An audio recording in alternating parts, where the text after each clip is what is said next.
Pick one. Is it animals, children, and game developers? What's up, everyone? I'm here just to talk about the Xbox Developer Direct that happened on Thursday.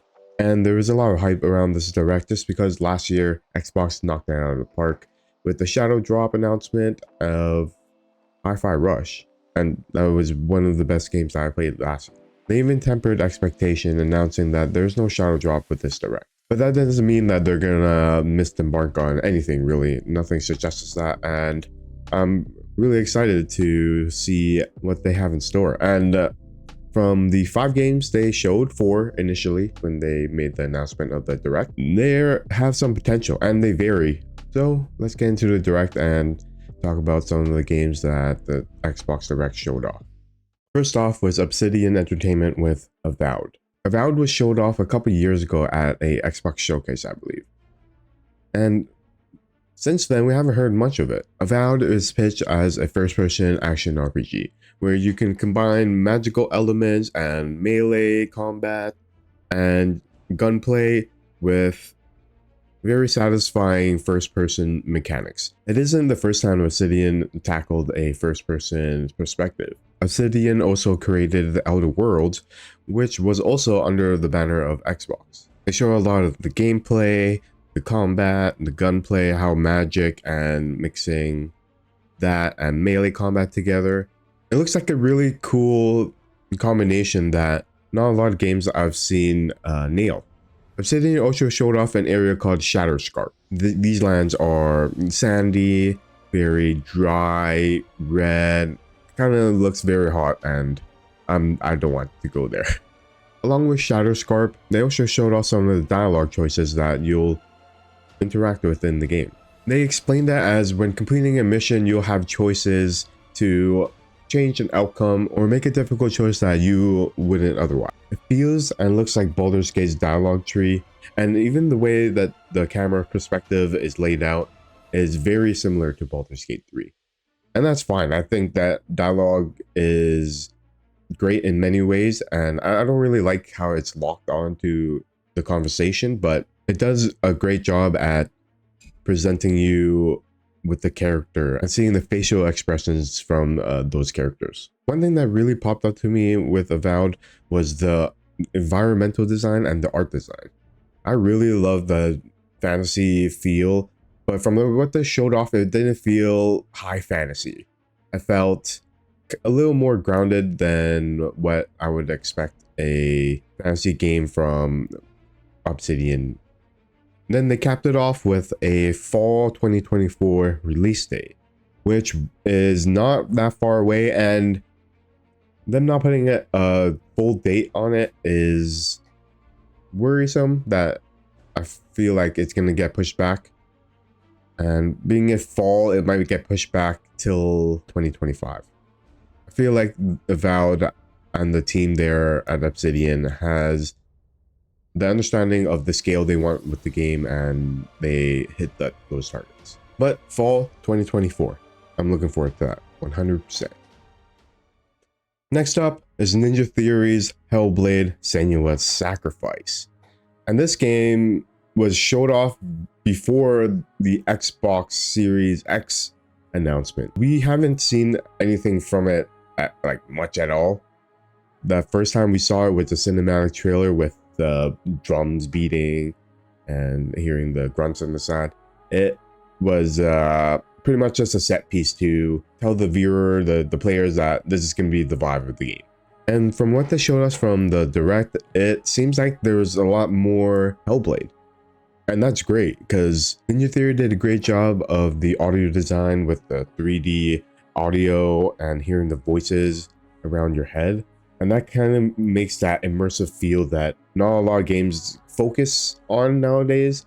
A lot of games is focusing on playability, accessibility, and how you're experiencing how you can get to point A to point B. But Hellblade: Senua's Sacrifice plays a lot with the tech that they have. They use motion capture to capture all the facial animations, the body language, and all the things that you expect from a movie, animated movie, really. And like in the first game, Ninja Theory also consulted with a professor dealing with psychosis and how a person would feel, or someone dealing with that illness. They also go into a bit of the music design and how it makes the world feel more inside of Senua's head, and how she's dealing with the psychosis side of her and the things that she's seeing around her.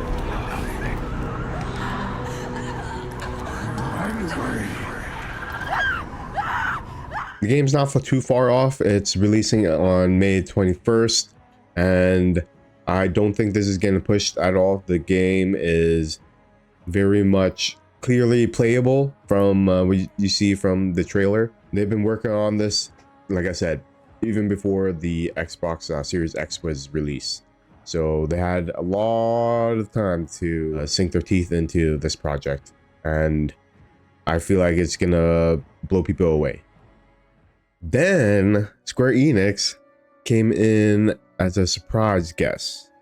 Initially, people like myself would be pretty excited for them to have a re-release of like Final Fantasy or something, but that wasn't the case. They showed off Visions of Mana, which I kind of forgot that they announced. I think it was somewhere around last year, maybe even at the last Direct. Yeah, they showed off Visions of Mana, a little bit of the action, a little bit of the character design and the philosophy around creating those characters.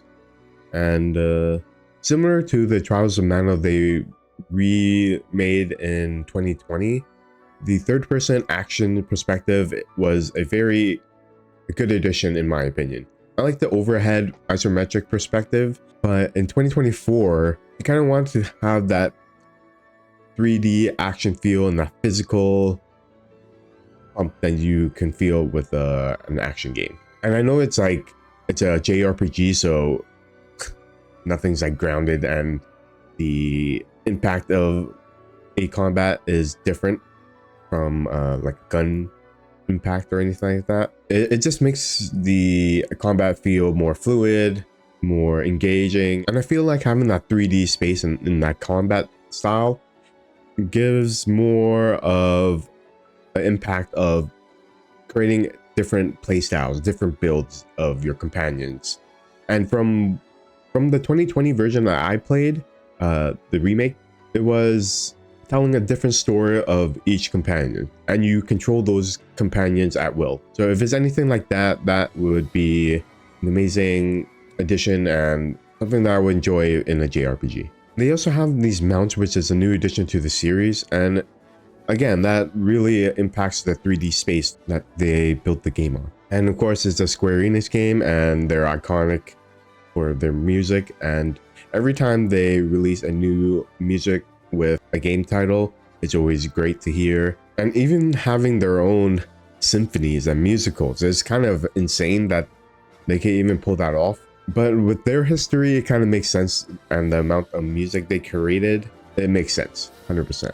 Also, this is the first Mana game that's being released on Xbox, which is summer of 2024 here. And again, this didn't have a set date. Being a summer 2024, I feel like they have enough time to do some of the bug fixes, some QA stuff that they can do from now until then. Yeah, I don't think that this is going to be pushed or anything like that, even though they don't have a fully set date. And we have another smaller company that I haven't heard of before, but I've played some of their games, which is Oxide. Oxide is made of ex-developers of Civilization 5, and it kind of makes sense because Aura, The History Untold is a full-blown 4X grand strategy game, and it's freaking insanely deep. Comparing Civ 5 and this feels off, because there's so many systems and mechanics in Aura that they explained in the trailer that was very interesting for me, who is a very casual 4X player, with the crafting system, the living world, generated world thing that evolves as you play. Also the instant turns. You don't have to wait for an online player to go the next move for you to move, right? And those are systems that really excite me for a casual 4X player. Aura History Untold is an early access game, which is Xbox Insider program, and they take player feedback to heart. And in the trailer, they even explain the hilarious cougar bit. Cougars! Cougars. Cougars! I hate cougars! Someone get these feline demons away from me. A player complained about how these cougars are taking over his place, always killing him, and yeah, the developers took that to heart and they adjusted the systems, and yeah, it made for a funny bit in the trailer. So, and honestly, Oxide's section of the direct was hilarious, funny, and just a good change of pace. Oh, and the game is releasing in 2024 in the fall. And being an early access game, there's no reason for them to push the game unless it's like completely broken. And I have hope that it will release in the fall and the player feedback will give them the push that they need to move forward with developing the game. And they ended on a banger with Indiana Jones and the Great Circle. And though I'm not an Indiana Jones fan or even watched any of his movies really, the trailer really got me excited for just an action game, especially in a first-person action game. I'm always looking for a fun action adventure game, kind of in the vein of a Tomb Raider or Uncharted. And it makes total sense that those games were inspired by Indiana Jones, so it comes full circle. First off, they showed the trailer, and my first impressions aren't too blown away by the character models, but I do believe Machine Games will have the time and the resources to make the game more presentable. But the one thing they do nail is the cinematic movie vibe of Indiana Jones. They nailed the music, the BGM of it. Like, the music hits so hard, even though I don't know Indiana Jones references or anything like that. That music is iconic. And every time I hear it, it makes me be in that vibe of finding treasure, going on that exciting adventure. Machine Games also explained why they wanted the FPS perspective. And most of it is the scale of everything.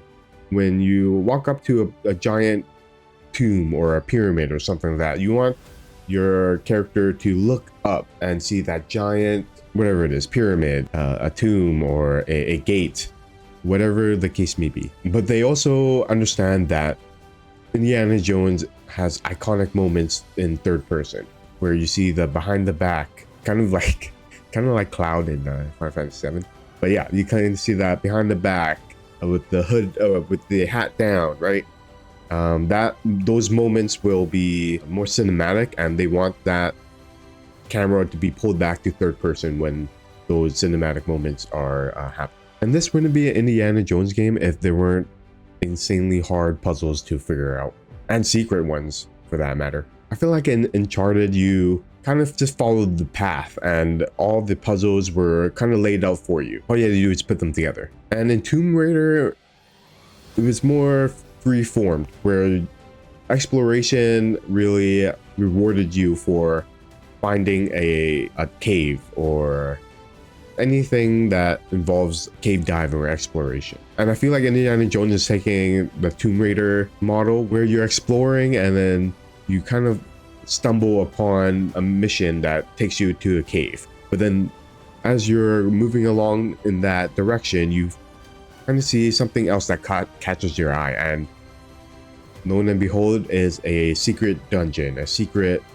mummy tomb or something like that, that kind of involves the player agency in discovering new puzzles and environments. Machine Games also wanted the puzzles to be a little more free-formed, not just one way to solve the solution. And in my head, the first initial thought is, this is gonna be a nightmare to build.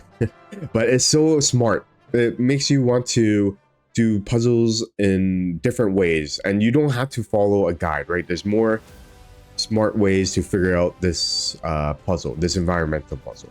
And I feel like that is the core DNA of Indiana Jones: exploration and puzzles, and having that feeling of discovery and dangers within the puzzle. Machine Games is also adding another main character, Gina. She's the female protagonist that I think you're gonna play, or she is gonna be beside Indiana for the adventure, and she's there to help Indiana out. She's a private investigator. She's a a journalist. She wants to find out the mystery that's within the giant circle. And for the combat, Machine Games wants to mix stealth and melee and gunplay that makes it feel viable. And Machine Games excels at first person melee and shooting, so it's a perfect fit. And even them finding new ways to use the whip and using that for traversal combat, feel like they can flex their first person chops with the whip and how we go about using it. And the game is releasing this year. No window at all, like no month, no date, it's just a year. I don't think this is gonna hit this year, and if it does, it's gonna be very late, like November, I believe, or October. I'm not too optimistic about that, the release window. They put that on, and the only thing we can do is be excited. But yeah, 2024 for Xbox has been good so far in the first 3 weeks of the month here, of the year here. So we have an idea of what Xbox is doing and what games that they want to have out this year. I'm sure they're going to announce a lot more, maybe another 5 games, but last year wasn't too great for them. All the games they released was either mediocre or not good. I think they're starting off pretty great to 2024, and the games they showed was varied. And the developer direct, I feel like, is different from the Nintendo and the PlayStation directs. Xbox delves into more of the developer side, and they share their passion with the players, and you can see that from all the trailers and all the people that talk to us through the direct. I hope Xbox will do this year after year, maybe even twice a year, and seeing them go into more of the behind the scenes developer talks and their excitement and how they see the game's engines and systems and mechanics is something we as players want to see. And we don't really get a lot of that. Nowadays we do, but before it was more inside knowledge, so to say. But I can't wait for next year's Developers Direct. Hopefully see more of Xbox games this year.